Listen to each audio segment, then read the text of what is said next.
കാരുണ്യാഭിഷേകം, ആരാധിക്കുന്ന ജീവിതങ്ങളിൽ കാരുണ്യാഭിഷേകം, കാരുണ്യാഭിഷേകം. ഈശോയിൽ പ്രിയ നിറഞ്ഞവരെ, കുടുംബം അനുഗ്രഹമാകുവാൻ തോബീത്ത് തൻ്റെ മകനായ തോബിയാസിന് കൊടുക്കുന്ന 8ാമത്തെ നിർദ്ദേശം. തോബീത്തിൻ്റെ പുസ്തകം 4-ാം അധ്യായം 14-ാം വാക്യത്തിൽ നമ്മൾ പ്രകാരം വായിക്കും: വേല ചെയ്യുന്നവൻ്റെ കൂലി പിറ്റേ ദിവസത്തേക്ക് നീട്ടിവെക്കരുത്, അതത് ദിവസം തന്നെ കൊടുത്തു തീർക്കുക. ദൈവ ശുശ്രൂഷ ചെയ്താൽ പ്രതിഫലം ലഭിക്കും. പ്രിയ നിറഞ്ഞവരെ, വേലക്കാരന് അവൻ അർഹമായ കൂലി കൊടുക്കുക എന്നുള്ളത് ഒരു കുടുംബം അനുഗ്രഹമാകുവാനായിട്ട് ഏറ്റവും പ്രധാനപ്പെട്ട ഒരു നിർദ്ദേശമായി, കൽപ്പനയായി തോബീത്ത് തൻ്റെ മകൻ തോബിയാസിന് നിർദ്ദേശം കൊടുക്കുന്നു. വചനങ്ങളിലൂടെ കടന്നു പോകുമ്പോൾ നമ്മൾ ഇപ്രകാരം വായിക്കും: വേലക്കാരൻ്റെ കൂലി തടഞ്ഞു വെച്ചാൽ അവൻ്റെ നിലവിളി കർത്താവ് കേട്ട് അത് കുടുംബത്തിനൊരു ശാപമായി തീരുമെന്ന് വചനത്തിലൂടെ കണ്ണോടിക്കുമ്പോൾ നമ്മൾ കാണുന്നുണ്ട്.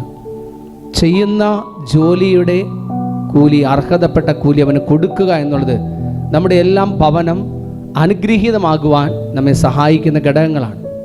ഇന്ന് പലപ്പോഴും പലയിടങ്ങളിലും ചെയ്യുന്ന ജോലിക്ക് ആവശ്യമായ കൂലി ലഭിക്കാതെ ഒരുപാട് ബുദ്ധിമുട്ടുകളിലൂടെ, വേദനകളിലൂടെ, വിഷമങ്ങളിലൂടെ കടന്നു പോകുന്ന മനുഷ്യരുണ്ട്. വിദേശത്തൊക്കെ ജോലി ചെയ്യുന്ന പലരും പലപ്പോഴും അവർ ചെയ്യുന്ന ജോലിയുടെ ആ വേതനം, ശമ്പളം അതാത് മാസം ലഭിക്കാതെ കഷ്ടപ്പെടുന്ന എത്രയോ കുടുംബങ്ങൾ, മനുഷ്യർ. പക്ഷെ അതിൻ്റെ ഒരു പരിണത ഫലം, കൂലി കൊടുക്കുവാനായിട്ട് നിയോഗിക്കപ്പെട്ടവർ, ആ യജമാനന്മാർ, അവരുടെ ജീവിതത്തിൽ, അവരുടെ കുടുംബത്തിന് അതൊരു ശാപമായും അതൊരു അസ്വസ്ഥതയായും അത് ദുരിതമായും ദുരന്തമായും മാറുമെന്നുള്ള ഒരു ചിന്ത പലപ്പോഴും ഇന്ന് മനുഷ്യർക്കില്ല.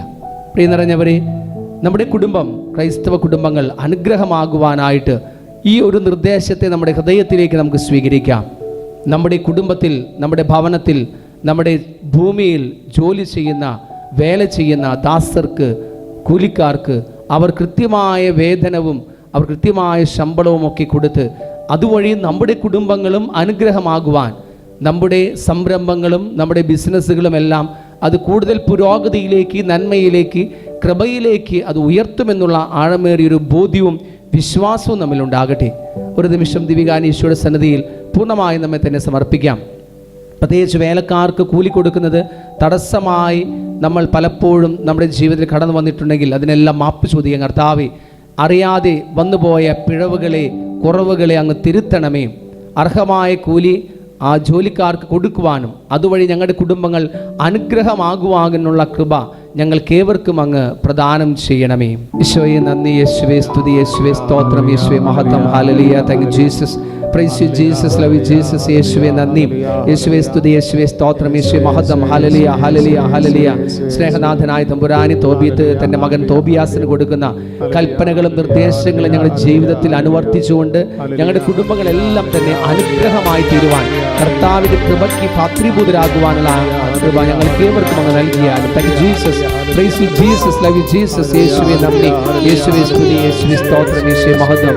ഹല്ലേലൂയ, ഹല്ലേലൂയ, ഹല്ലേലൂയ, ഹല്ലേലൂയ, ഹല്ലേലൂയ. യേശുവേ നന്ദി, യേശുവേ സ്തുതി, യേശുവേ സ്തോത്രം, യേശുവേ മഹത്വം.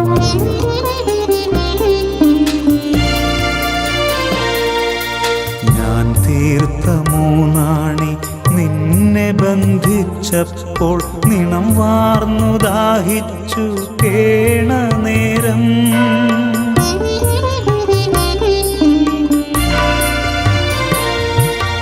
ഞാൻ തീർത്ത മൂന്നാണി നിന്നെ ബന്ധിച്ചപ്പോൾ നിണം വാർന്നു ദാഹിച്ചു കേണ നേരം.